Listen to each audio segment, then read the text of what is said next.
세상엔 여러가지 괴담들이 많지만 괴담은 실제로 겪은 이야기와는 완전히 다른 개념으로 보고 있습니다.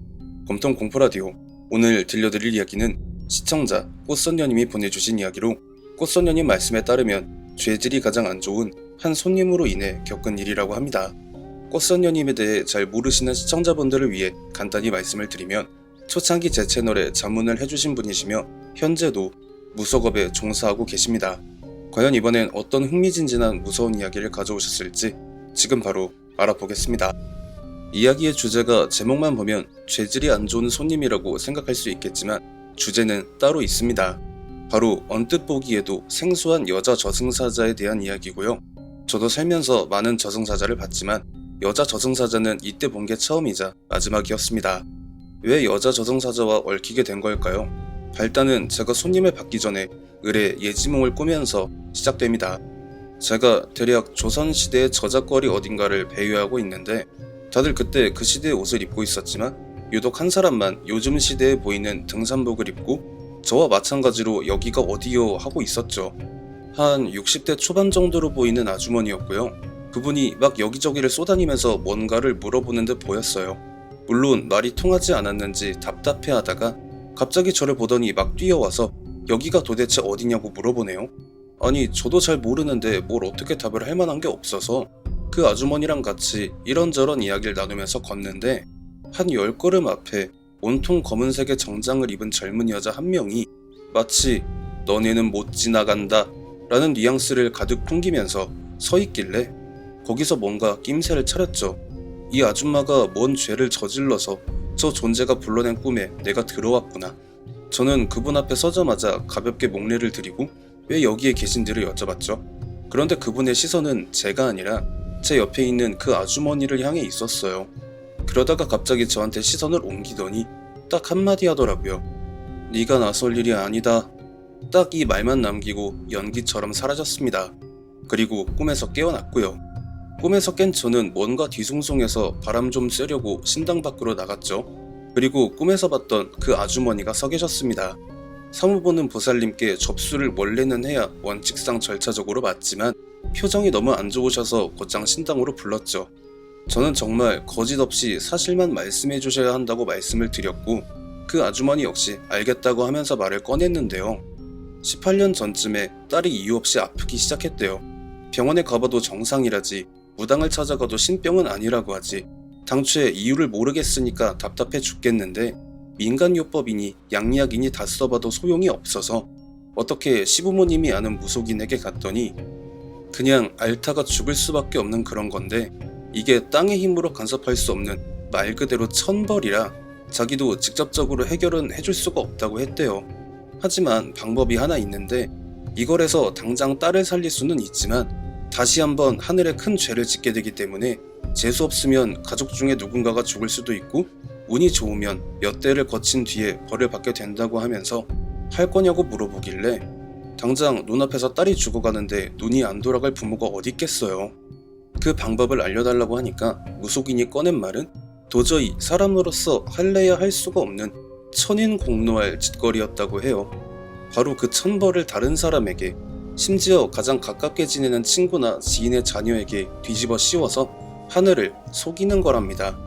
당연히 저도 무속인이라 그게 가능한 방법이라는 건 아는데 진짜 위험한 행위거든요.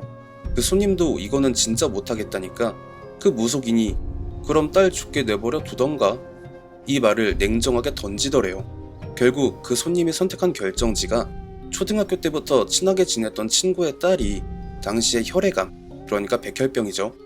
2차 치료까지 해서 어느 정도 나아지긴 했던 아이였는데 완치는 안 돼서 거의 매일매일을 병원에 입퇴원을 반복했대요.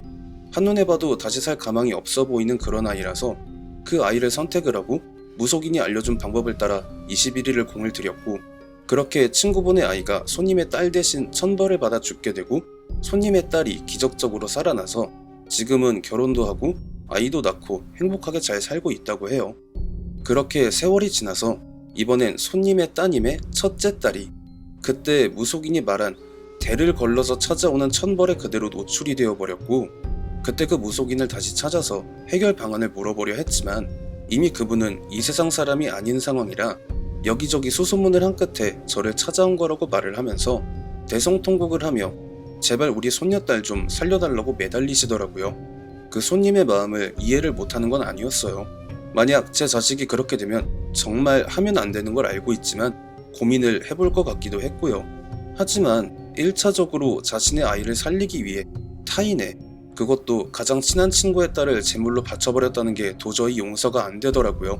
심지어 치료만 잘 받았으면 결혼도 하고 아이도 낳고 행복하게 잘 살고 있을 사람이 친구분의 딸이 됐을 수도 있다는 이야기가 되기 때문이었죠.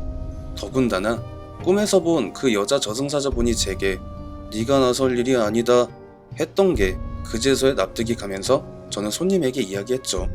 죄송해요. 이건 제 손에서 손을 쓸 수 있는 일이 아니에요. 이렇게 딱 잘라서 거절을 했습니다. 그렇게 그 손님을 반강제로 신당에서 내보낸 뒤에 착잡함을 어찌 해결을 못한 저는 보살님에게 그분의 연락처를 받은 다음 신어머니께 전화를 해서 그 손님의 연락처를 알려드리면서 어떻게 해결이 가능한지를 여쭤봤죠.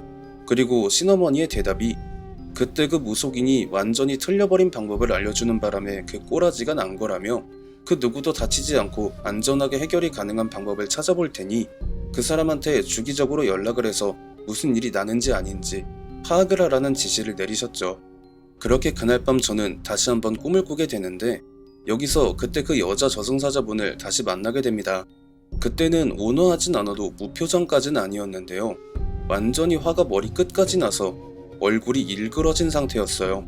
그리고 저한테 가까이 와서 싸닥션을 냅다 후리면서 이렇게 말을 했습니다. 하늘의 일에 땅의 인간이 간섭을 하면 어떤 벌을 받게 되는지 알고 있나? 그리고 제가 그분을 신경 쓰느라 미처 보지 못했던 무언가가 눈에 들어왔는데요. 중년 여성으로 보이는 무속인이 고문을 심하게 당한 건지 무복이 넉맛 조각이 돼 있고 피부가 성한 데가 없는 데다가 붉은 포승줄로 묶여있는 모습. 저는 그걸 보자마자 그 무속인이 누군지 단번에 알 수가 있었고 곧 엄청난 공포감에 사로잡힐 수밖에 없었죠. 이 모습을 면하고 싶거든. 이 일에서 손을 떼길 바란다 아이야. 여자 저승사자분은 이 말을 끝으로 포승줄에 묶인 무속인을 질질 끌며 저 멀리 걸어가면서 꿈에서 깨어났습니다. 그리고 당장 신어머니께 전화를 해서 이 상황을 말씀을 드렸죠. 신어머니가 혹시 그 여자 저승사자의 얼굴 생김새가 기억이 나냐고 물어보시길래 생각나는 대로 얘기를 했는데요. 바로 그만두자고 말을 하셨습니다. 왜 갑자기 그러시냐고 이유를 물어봤죠. 그러니까 신어머니가 하시는 말이 저승의 일을 하는 이들 중에 유일하게 여자가 하나 있다. 그리고 그 여자는 어쩌면 염라대왕보다도 더 위에 있는 존재일지도 모르기 때문에 그 여자의 심기를 건드리는 짓을 했다간 너나 나나 둘 다 제명에 못 살고 그 천벌을 대신 받게 될 거라면서 당장 손을 떼자고 하셨죠. 그렇게 그 손님은 제 신당에 왔던 무수한 손님들 중에 아무것도 해결을 못 보고 내친 손님 10손가락 안에 포함되고 말았습니다. 저는 혹시 몰라서 그 손님에 대한 기록을 전부 삭제하라고 보살님께 말씀드렸고 그 이후로 그 손님이 제 신당에 찾아오지 않은 걸로 봐선 해결을 못하고 소녀딸을 하늘로 보냈거나 다른 무속인을 어찌저찌 찾아서 해결을 받거나 둘 중 하나가 되지 않았을까 하는 생각이 듭니다. 여자 저승사자분과 그분의 손에 들린 붉은 포승줄에 묶인 무속인, 만약 제가 그 손님의 청을 들어줬다면 저 역시 지금 그 모습을 하고 있지 않을까. 한편으론 안 해주길 다행이라는 생각이 드는 그런 손님이었네요. 여자 저승사자라 미디어 매체나 여러 공포 실화를 다루는 유튜버분들의 이야기들 중에서도 저승사자 하면 죄다 남자만 있었지 여자는 들어본 적도 없고 다뤄진 적도 없을 텐데 이렇게 제 채널에서 처음으로 다루게 된 게 아닐까 하는 생각이 드는 이야기네요. 시청해주신 모든 분들 감사드리며 구독과 좋아요 알림 설정 부탁드립니다.